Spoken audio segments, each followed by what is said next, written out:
오늘 하나님께서 우리에게 주시는 말씀은 잠언 4장 23절입니다. 제가 가진 성경의 구약 914페이지에 있습니다. 다 찾으신 줄 알고 봉독하겠습니다. 모든 지킬 만한 것 중에 더욱 내 마음을 지키라. 생명의 근원이 이에서 남이니라. 아멘. 이 시간 크리스천의 정신건강이라는 제목으로 파이디아 겸 상담 교목님이신 박기영 교수님 나오셔서 말씀 전해주실 때 많은 은혜 받으시길 바랍니다. 네, 할렐루야, 반갑습니다. 코로나19로 인해서 많이 힘든 상황인데 여러분들은 어떻게 건강하게 잘 지내고 계시겠죠? 제가 신학부 교수는 아니지만 상담 교목으로 보직을 받고 또 교목실장님의 추천으로 이렇게 이곳에 서게 됐습니다. 본교 신학과를 졸업한 또 여러분의 선배로서 어떤 말씀을 증거해야 될까 고민을 했습니다.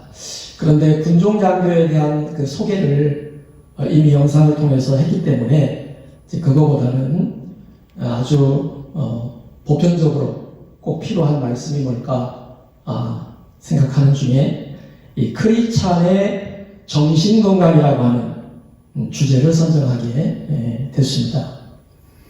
여러분은 장차 우리 교단, 더 나아가 한국교회의 영적인 리더가 될 사람들입니다.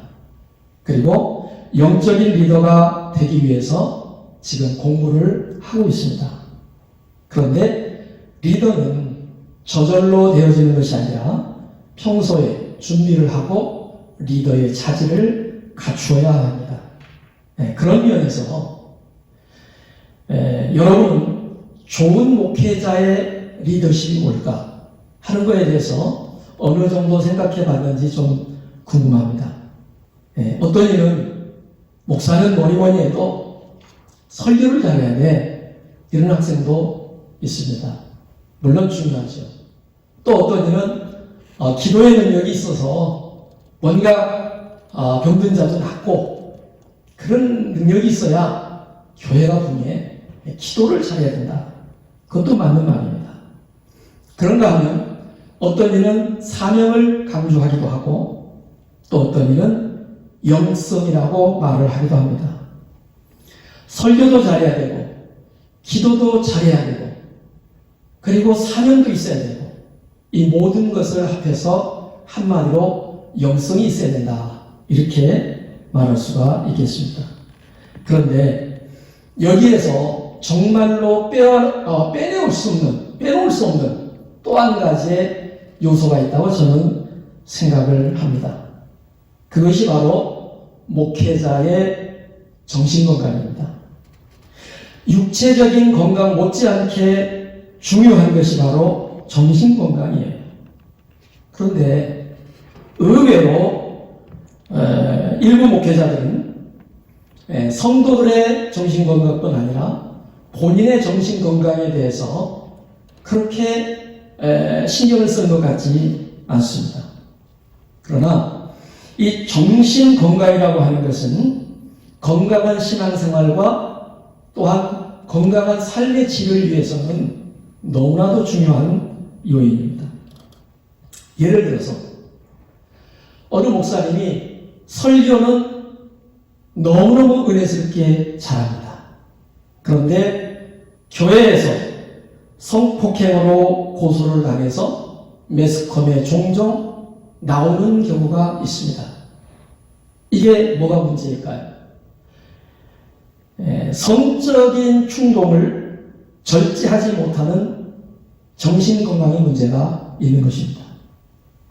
신유의 은사는 있어서 각색 병 고치는 그러한 능력이 있음에도 불구하고 자기의 감정을 다스리지 못해서 부교역자들과 성도들에게 함부로 말을 해서 많은 사람들에게 상처를 주는 목회자들도 있습니다.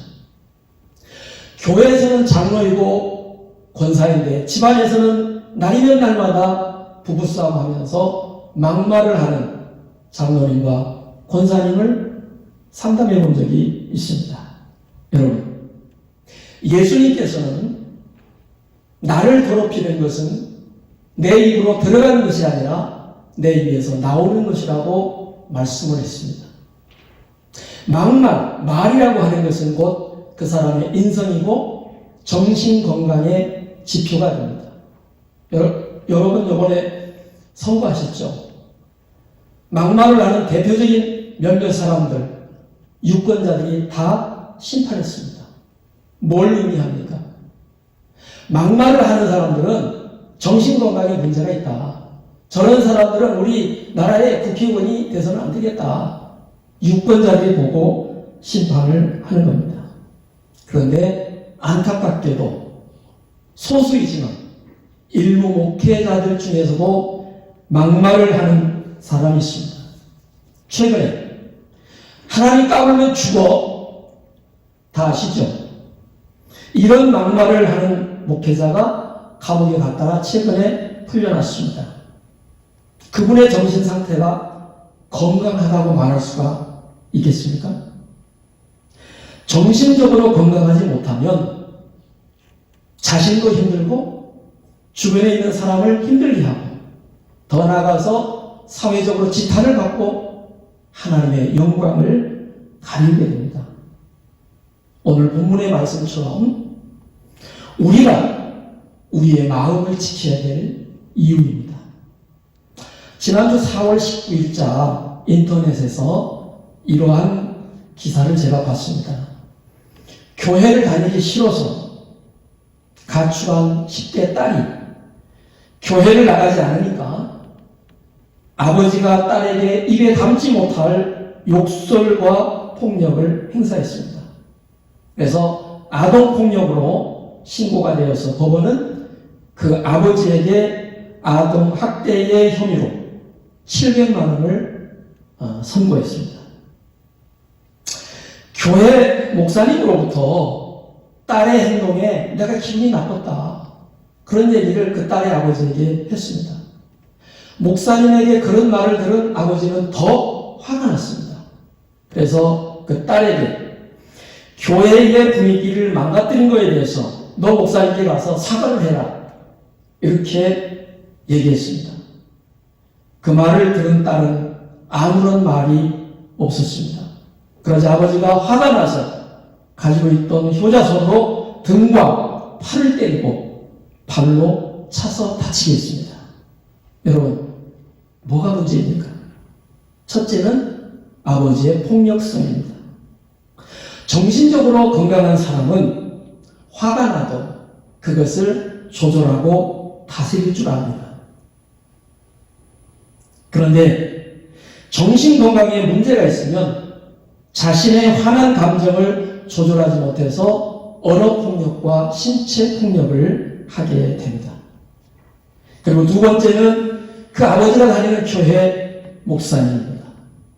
10대 학생이 그 목사님에게 얼마나 기분 나쁘게 하는 일을 했는지는 모르지만 그 목사님 역시 자신의 감정을 다스리지 못하고 자신의 화난 감정을 그 딸의 아버지에게 얘기를 했습니다.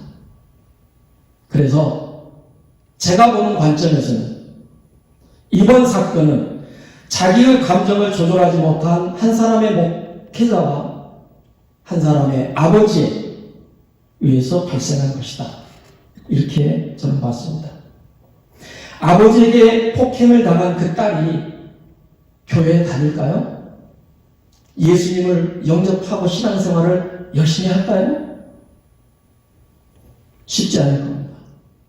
결국은 한 영혼을 실족시키는 일을 그 아버지와 그 아버지가 다니는 교회 목사님이 한 겁니다. 한 영혼을 실족시키는 일은 하나님 앞에서 가장 큰 죄 중에 하나입니다. 언어폭력과 신체폭력을 일삼았던 아버지가 정신적으로 건강하다고 얘기할 수가 있겠습니까? 그 교회 목회자도 마찬가지입니다. 자신이 조금 기분 나쁘다고 그것을 혼자 소화하지 못하고 다른 사람에게 얘기해서 그것이 또 전염되고 점점 커지게 하는 그러한 일들이 일어나게 된 것이죠. 이런 것을 볼 때에 특별히 목회자가 되는 사람들은 자신의 생각과 감정을 다스릴 수 있는 건강한 정신을 가져야 됩니다. 그게 안 되니까 쉽게 화를 내고 함부로 말을 하게 되는 것입니다. 마음이 건강하지 못하다 보니, 다시 말해서 정신 건강에 문제가 있다 보니 결국은 한 영혼을 실족시키시고 하나님의 영광을 가리우게 되는 것이에요. 아무리 강대상에서 천사의 말을 하고 능력이 있어서 병자를 고치고 귀신을 쫓아내는 능력이 있어도 성경은 사랑이 없으면 아무것도 아니라고 합니다. 그런데 사랑이 뭐냐? 바로 정신 건강의 핵심입니다. 여러분, 믿음이 좋은 사람은 다 정신적으로 건강할까요? 대체로 그렇게 생각합니다. 믿음이 좋으니까 저 사람은 정신적으로 문제가 없을 거예요. 그랬으면 좋겠는데 그러지 않은 경우도 있습니다. 믿음이 좋아도 우울증에 걸릴 수 있고, 믿음이 좋아도 분노 조절 못하는 사람이 있고, 강박증이나 심지어 조현병으로 시달리는 사람도 있습니다. 그런데 믿음이 좋다는 사람들은 이런 사람들을 향해서 뭐라고 그러냐? 믿음이 없으니까 우울한 거지, 믿음이 없으니까 불안한 거지 라고 하면서 율법적인 판단을 가지고 믿음이 없다는 그 기준 하나를 가지고 정죄를 합니다.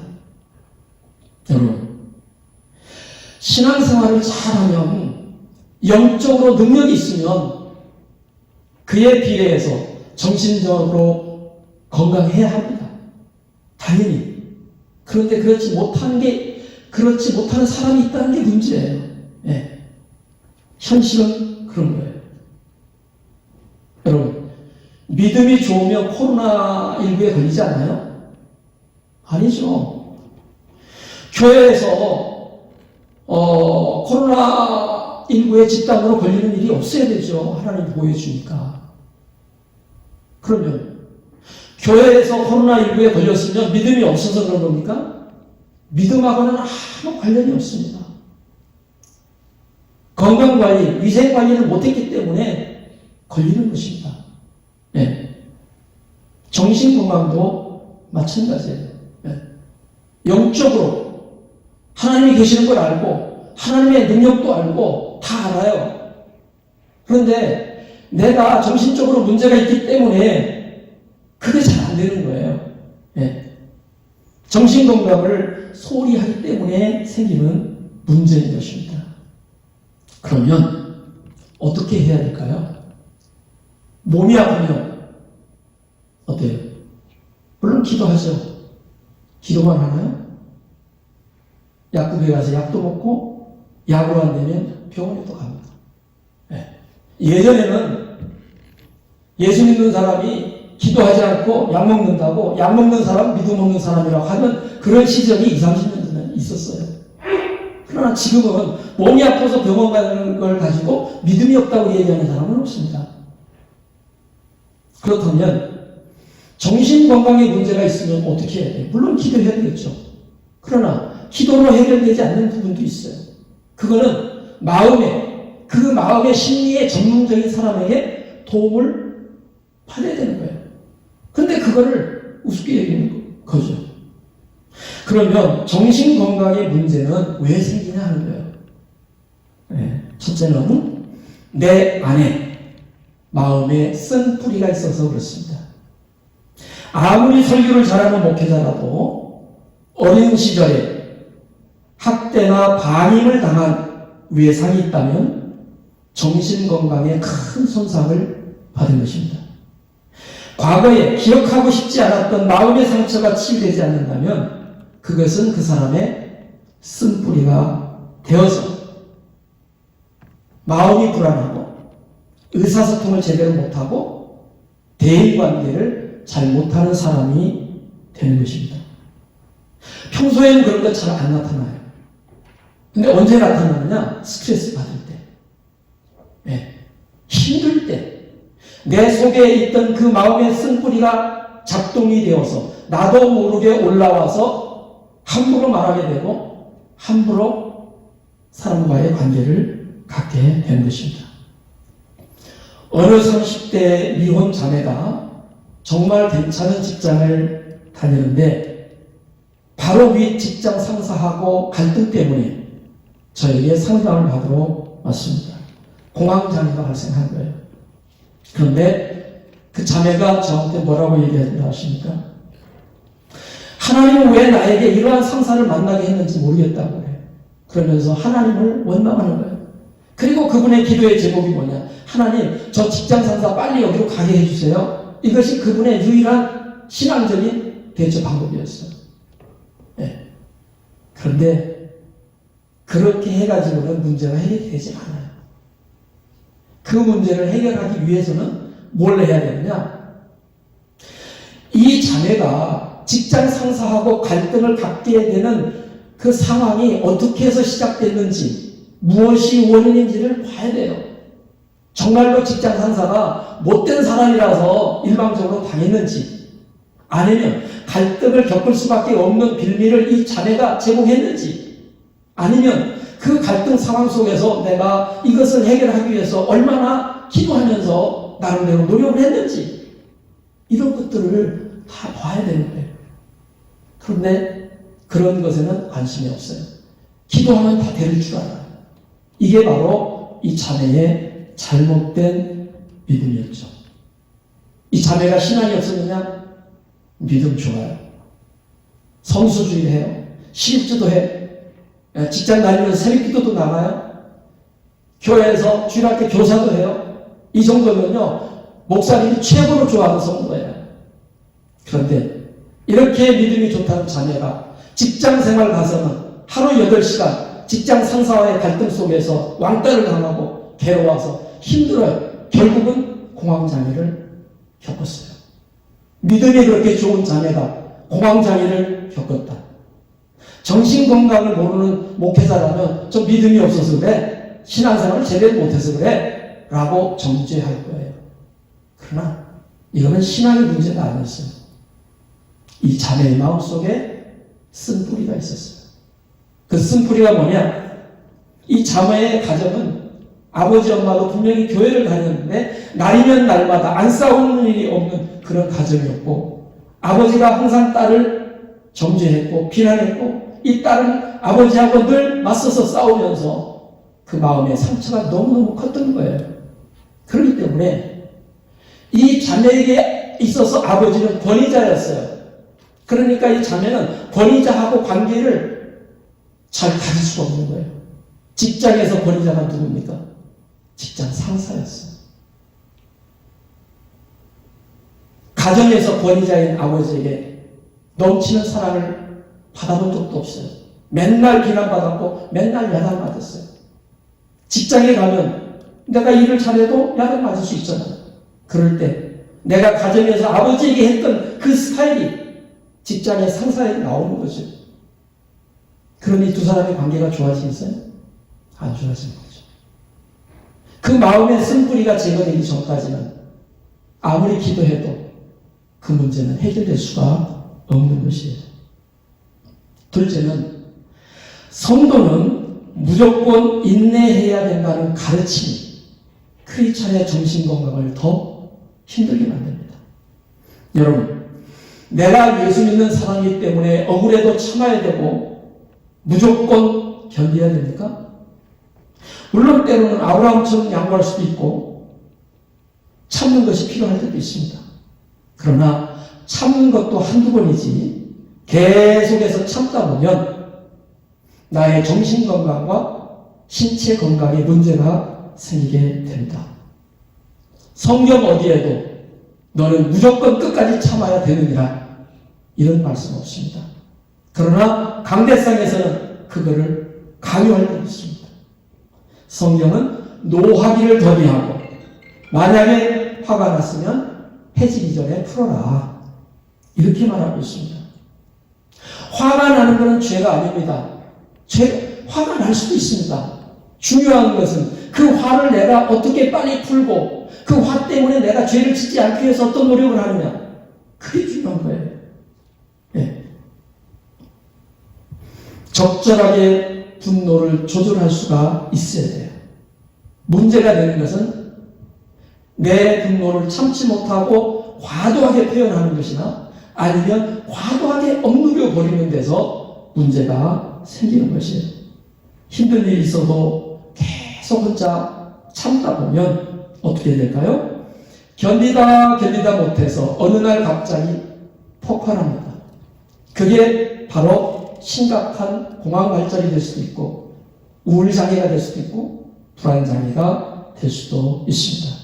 그러므로 목회자는 자신과 성도의 정신건강에 관심을 가져야 됩니다. 성도의 정신건강에 관심을 가지려면 목회자 본인이 정신적으로 건강해야 됩니다. 여러분, 코로나에 걸려있는 의사에게 어느 누가 가서 진료를 받겠습니까? 정신적으로 문제가 있는 목회자 밑에서 어느 누가 행복하겠습니까? 상처만 받는 거죠. 어떻게 하면 내 마음을 잘 다스리고 지킬 수 있는가를 목사님들도 가르쳐 줄 수 있어야 됩니다. 무조건 인내하라고 말할 것이 아니라 내가 화를 날 때 이렇던 때 이렇게 화를 조절하보니까 잘 되더라. 여러분들도 그렇게 한번 해보십시오. 이런 것들이 있어야죠. 저에게 이 분노 조절 때문에 상담을 오는 사람들이 있습니다. 욱하고 올라오는, 여러분도 욱하고 올라오는 게 있을 거예요. 그걸 어떻게 해결하느냐는 거예요. 해결하는 방법이 여러 가지 있지만 그 중에 한 가지를 이런 걸 얘기해 줍니다. 화가 난다라고 판단이 됐을 때 일단 그것을 의심할 수 있어야 돼요. 그럴 때 반드시 이 세 가지 생각을 깨어서 반드시 하십시오. 자동적으로. 첫 번째, 이게 화낼 일인가? 두 번째, 화난다고 해결되나 이거? 세 번째, 화난 다음에 어떻게 될까? 화낸 다음에 후회하는 사람은 한두 명이 아니에요. 네.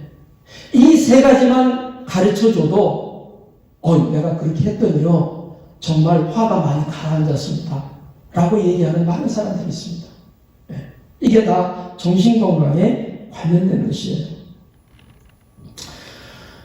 그렇지 않기 때문에 물론 기도하고 말씀 보고 찬양함을 통해서 내 마음을 평안하게 하는 일도 중요해요.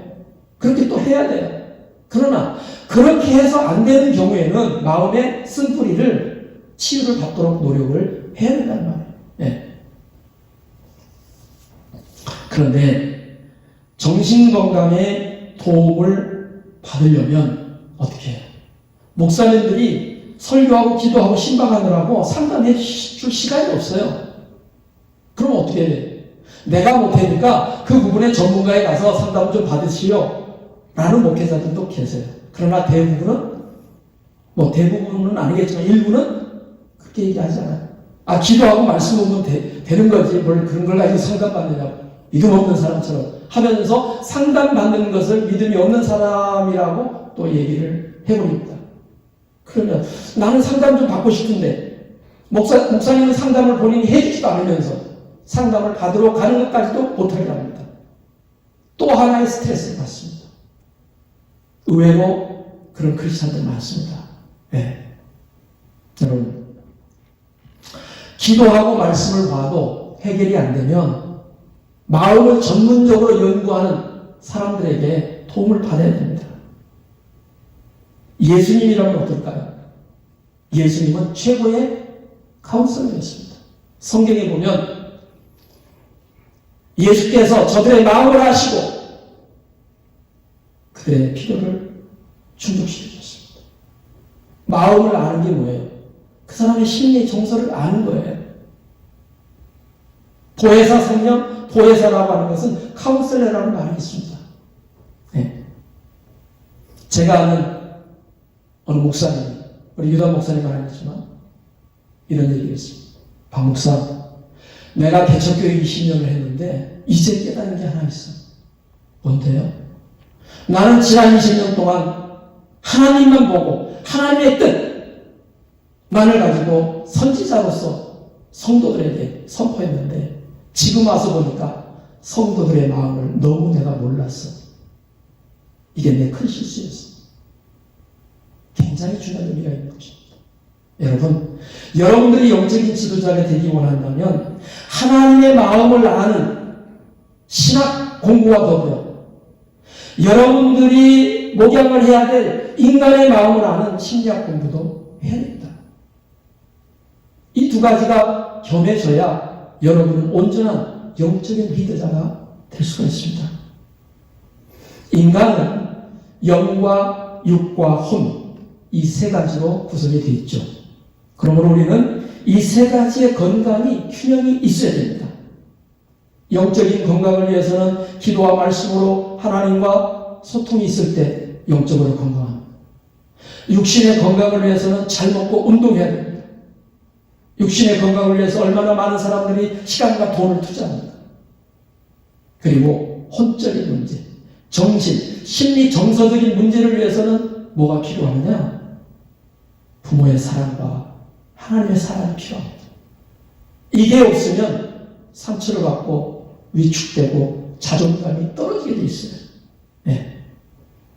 그런데 이 정신 건강에 문제가 있는 것에 대해서는 그냥 괜찮은 줄 알아요. 감기 기운이 조금만 있어도 병원에 가는 사람이 마음의 감기라고 하는 우울이 있어도 그냥 놔둬요. 시간 가면 다 해결되는 줄 알아요. 그렇지 않습니다. 그냥 그거 놔두면 점점 심해져서 심각하게 됩니다. 네. 저는 교회를 옮기는 곳마다 제가 아니고 교회를 붕시키는 것이 아니라 강대상에서 성도들에게 상처를 주어서 한 명, 두 명 실족하게 해서 결국 목회할 수 없어서 또 다른 곳으로 가서 그곳에서도 또 그래가지고 또 성도들을 떨어뜨리고 가는 곳마다 성도를 상처를 줘서 떨어뜨리는 그 목회자를 본 적이 있습니다. 뭐가 문제입니까? 내가 받은 상처를 성도들에게 계속 투사하는 거예요. 보통 심각한 게 아니에요. 그것은 그 목회자의 마음속에 아직도 치유하지 않는 마음의 쓴뿌리가 있기 때문에 그런 것입니다. 이제 말씀을 마치겠습니다. 육체의 건강을 위해서 우리는 정기적으로 건강검진을 받습니다. 여러분의 마음의 정신의 건강을 위해서 여러분 가능하다면 우리 학교에도 상담센터가 있으니까 여러분의 건강, 정신의 병리 상태를 체크해 볼 수 있는 심리검사를 받을 필요가 있습니다. 내 마음이 건강하지 않으면 어떻게 될까요? 우리의 마음은 마음의 밭이라고 했습니다. 내 마음이 옥토가 아닌데 그런 옥토가 아닌 내 마음 속에 하나님의 말씀이 떨어뜨려져 본들 거기서 30배, 60배, 100배의 결실이 맺어질까요? 그러지 않습니다. 내 마음이 건강해야 옥토가 되어야 그런 상태에 하나님의 말씀이 떨어질 때에 30배, 60배, 100배의 결실을 얻을 수가 있는 것입니다. 반면에 목회자가 정신적으로 건강하지 못하면 하나님의 말씀 속에 수없이 많은 하나님의 말씀을 빙자해서 성도를 상처를 입히고 그리고 교회를 떨어지게 나가면 그 교회에 나오지 못하게 하는 장로님이 본인임에도 불구하고 믿음이 없어서 그랬다라고 또 합리화합니다. 얼마나 불행하고 안타까운 일입니까? 여러분, 우리가 마음을 지키고 다스려야 될 이유입니다. 모든 지킬 만한 것 중에 더욱 내 마음을 지키라. 생명이 근원이 이에서 나느니라. 아멘. 기도하겠습니다.